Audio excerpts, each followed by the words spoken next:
Hello, this is Dylan broadcasting live from GSM Exchange Trade Zone, CTIA Wireless 2013.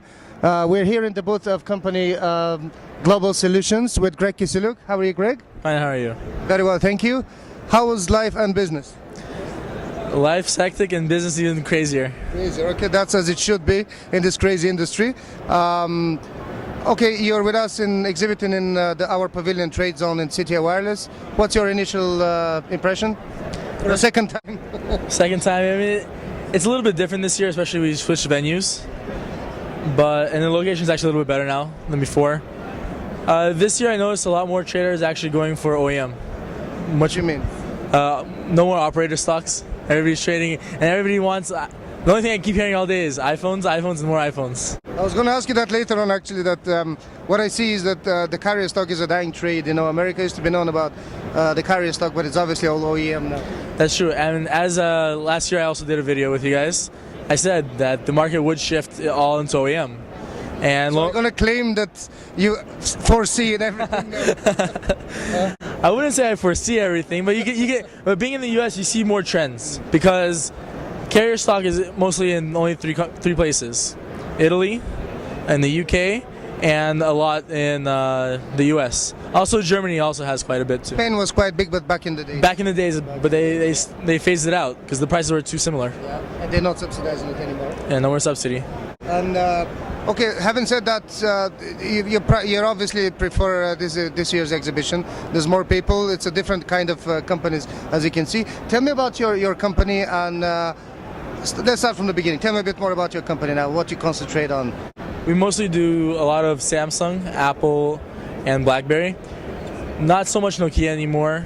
It's a dying trade. You're not the only one. Yeah. Yes. We're LG Direct in the Middle East. That's news now? It's news. Okay. And, you know, it's doing okay because of more of the imports into South America for it. Okay. But otherwise, more of the high-end models of LG is not moving too well for us.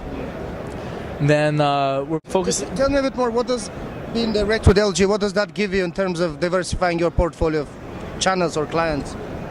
Quantity. That's all it gives you. Because the low end is not famous for being very high margin. It's low margins, low risk, but the volume's there. And mainly, as you mentioned, South America, sorry. South America, exactly. In US, they used to do much better than they are now, LG. Is that right? Before. Now all US is prone to is Samsung and Apple. BlackBerry is pretty much a dead breed in the US. So I hear. I think everywhere. Not only.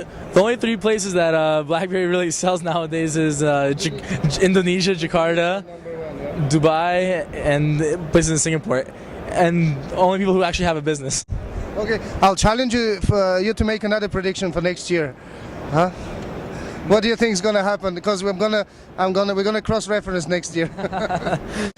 I think next year we're gonna look into no such thing as carrier stock anymore. Full stop. I honestly feel that all the companies are gonna lose subsidy.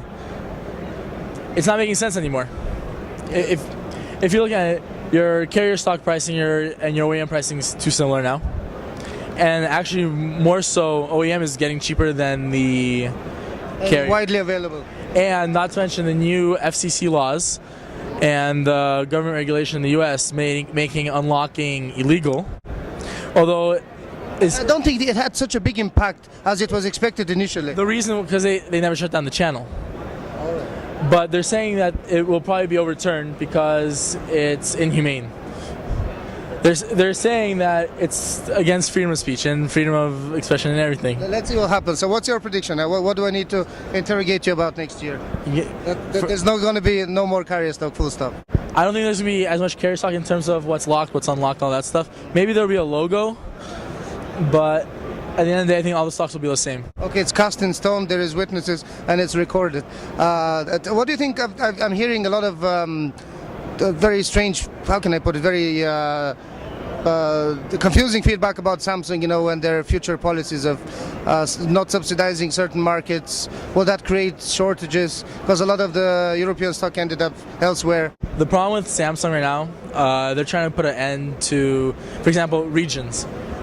South America is supposed to sell, the Latin stock is supposed to be sold in South America, but it's being activated in the US, and they're chasing that. and they can trace it to who is the distributor for that, and they want to cut that off because they're Do you saying think it's possible? very In short term? there, yeah. Maybe not immediately today, tomorrow, but you're within due time. Everything's possible. Every IMEI is tracked. There's no way around it. How will that affect the industry then? It's going to make it less, not transparent, but less free flow kind of an industry? They're gonna make it more. No, what's gonna happen is they're gonna make it more region specific. They're gonna make it more where distributors of certain regions are actually gonna be able to make their money. Because there are people, for example, in the U.S. that are direct for Samsung, for example, but they can't hold a candle compared to the price of the EU. There's people in South America that are dumping all over Europe, and sometimes when the euro is very high, it doesn't make sense, and Latin stock dominates. So the distributors in themselves, they're going to be the ones making money. Does that mean that there's going to be power taken off distributors or power given back to them? Or power stays on top level? I would say giving back. Given back. Okay, well, let's see what happens. I don't think I'm going to need to ask you again what do you like the most about GSM Exchange. But if anything has changed, or you begin to like something more, or something more actually is beginning to help you, what would that be? You guys are much more persistent with making sure I actually post stock online. Oh, get used to it. I know you guys keep telling me that I always buy, but I never sell. Well, listen, it's very important. If you don't post, you're not there. You know, you need to be. You have to be on the radar, not off the radar. That's how. Of course. Yeah. Well, listen, it's always been a pleasure meeting you, talking to you, being with us as an exhibitor. So, thank you very much, Greg. Thank you. This was Dylan from GSM Exchange Trade Zone, CTIA Wireless 2013.